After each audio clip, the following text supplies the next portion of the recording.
everybody, welcome back to another episode of Between Two Spines. Today we are here with our very special guest, Gwen, with the Samaritan Regional Health Clinic. I'm Dr. Greg Persley. Please call me Dr. G, Dr. Aaron Andrews. Please call him Dr. A. Still don't have names for the spines yet. One day we will. You know, I think we asked people to name them and we really forgot to. I know, right? Yeah. Name our spines. Name this our one, spines. that one, we got to figure it out. Should they be Christmas names, like reindeer names? I don't know. Gwen, you never know where this is going to go. Oh, okay. You never know. Or dwarf names, like Dopey and Sleepy. Yeah, there you go. Well, Yeah. you'd be sleepy, I think. And you'd be Dopey. I don't know about that. So Gwen's here, and she had an interesting thing happen recently in her clinic, and she's going to tell you a little bit about what happened and what we're trying to do by having her on Between Two Spines. Well, recently we had a little flood in the clinic, and in our waiting room, the ceiling came down, and they're fixing it now, getting it all painted, and we're up and ready to go. Now, where is your clinic at? We're at 937 Broadway, 937 Broadway. Suite 103. So we're in the basement. You have to park around behind in the back of the building. And this is a clinic for people who do not have insurance, do not have Medicare, do not have Medicaid, right? Correct. And are 200% of the poverty level or below. Wow. Okay. So you were saying that you guys have treated 2,000 people or more Yes. over the last 8 years. That's Right. pretty amazing. That's pretty big numbers in our area. You know? Yes, it is. Yeah. That's fantastic. We really appreciate that. The main goal, though, is that we can raise money for the clinic because obviously you've had some water issues and those type of things, and you have a fundraiser going on right now, don't Yes. you? Yeah.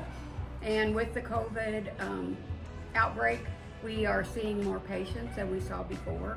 You know, people who've had full-time jobs all of their life and suddenly they don't have a job. Yeah. They don't have insurance, they don't Right. have money for medications. So we can take that off of their back so they can worry about how to feed their children and how to pay their rent. Exactly. Speaking of COVID, do you do COVID testing down there for them? We do not, because we are all volunteer who don't do COVID testing, but they can call in and tell us what their symptoms are, and then we can direct them to one of the centers where they can get So your place is tested. 100% volunteer. 100% volunteer. That's awesome. Yeah. How many people work there?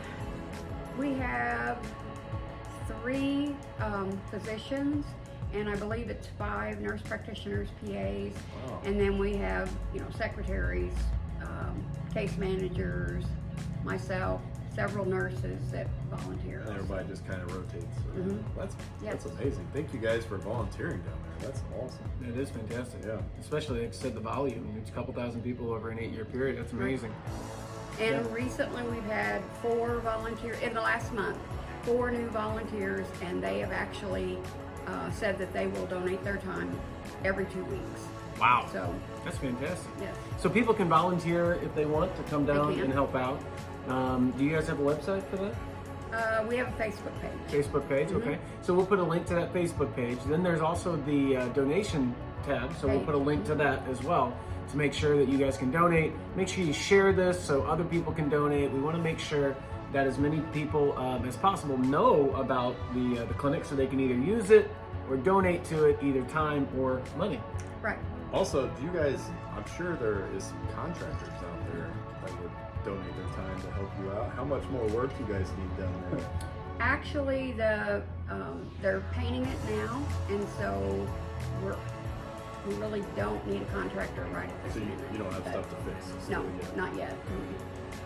Who did somebody jump in on that for you? Or? Actually, the people that were putting on the roof that kind of caused the flood actually fixed all of the Well, that's cool. things that need to be fixed. So it wasn't man-made, or it wasn't natural, it was oops. Well, they were tearing off the old roof, and we got that torrential rain, Oh, and it went underneath the old and the new, and that flooded water the will, whole place. that water will find a way in. Yes, it will. Amazing. So how long have you been there? 8 years. 8 years. You've been there the whole time. Yes. Seen it from the beginning. How Well, long has it been? It was a physician and myself that started the clinic. Oh, so, wow. Yes, and it's been there 8 years. So. Now, what gave you the idea to do that? We went to Jamaica for 10 years to do eye care, medical. We did a few minor surgeries. We took a pharmacy with us. We always took at least 25 to 35 people with us to carry this on. And one of the physicians that went with us said, you know, it's really a nice thing that you do, but you're only there for a short period of time, so you're kind of a Band-Aid. Have you ever thought about opening a clinic in our area for the people that in need? And we came back to Cape Girardeau and started working on it. That's awesome. We had a clinic, I don't know if you remember, Doc, in St. Louis. I think it was a Salvation Army clinic. And one of our rotations, we had to go down there for, I think it was a month, right? At least a couple of weeks at a time. I believe. Yeah. And we had to go down there and work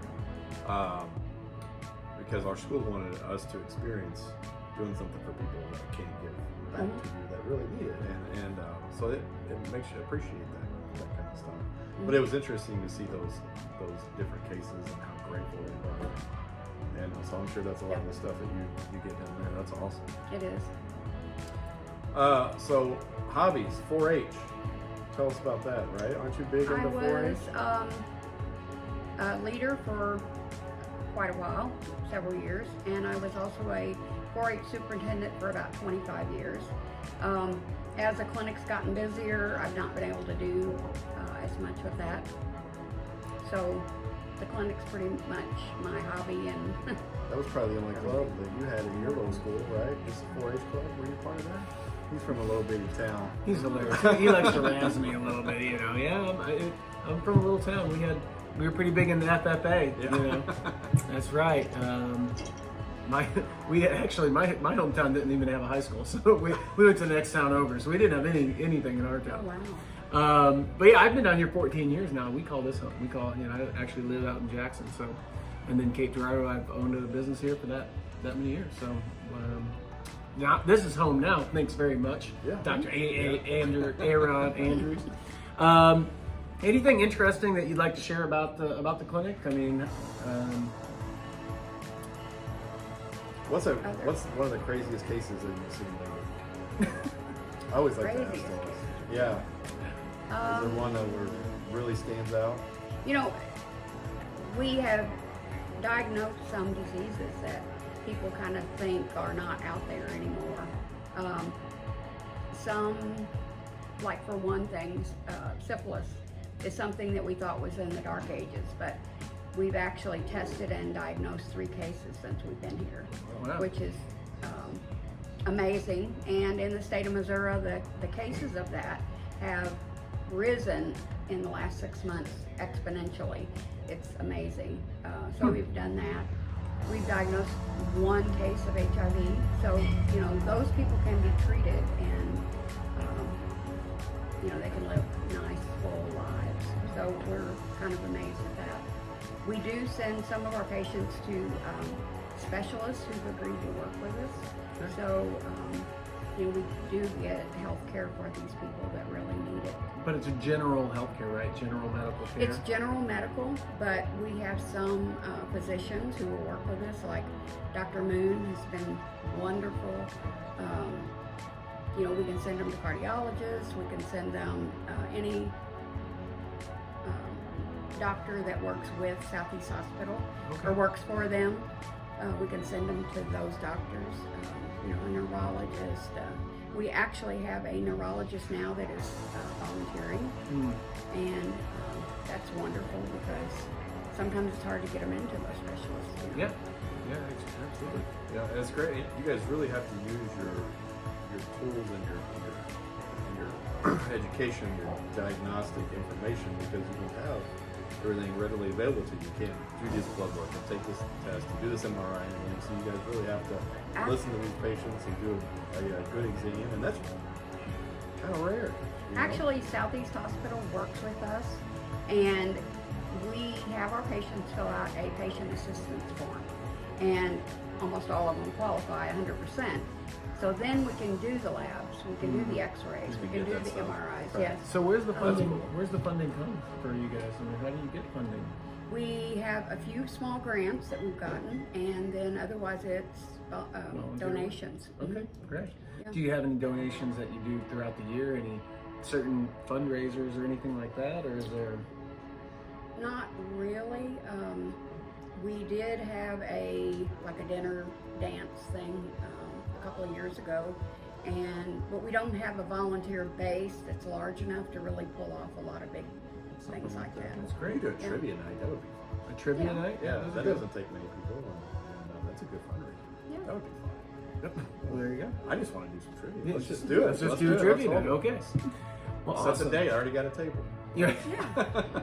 We sold one table. Already so- got it. Yeah. All right. Well, maybe we could have. We're up here at Mary Jane's. We've been up here before to do Carissa, and maybe we could just rent out the whole place and do a trivia night up here. What do That you would be think? a blast. Carissa, you're on it. Let's make that happen.